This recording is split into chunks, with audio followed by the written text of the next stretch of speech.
Hi and welcome to Meeting Insights Training Academy. This tutorial will show you how to share your meeting recording with people in your organization. You can share a meeting recording with anyone in your organization who is not invited to the meeting. The meeting recording can only be shared if you are the owner and it has been published. So let's go ahead and share one of your meeting recordings.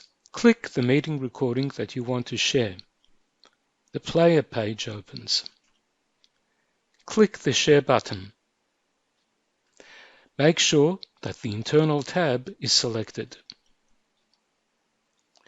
If you want to share it with everyone in your organization, then click the down pointing arrow and select Everyone in the organization can access this meeting. If you want to share with specific people within your organization, then click the down pointing arrow and select Restricted only to people invited to this meeting, and in the Add People text box, select the person, and then click Done. Now type a message for the selected person, and then click Send. If you click the eye icon for general information, you'll see that the person's name is added to the list of invitees.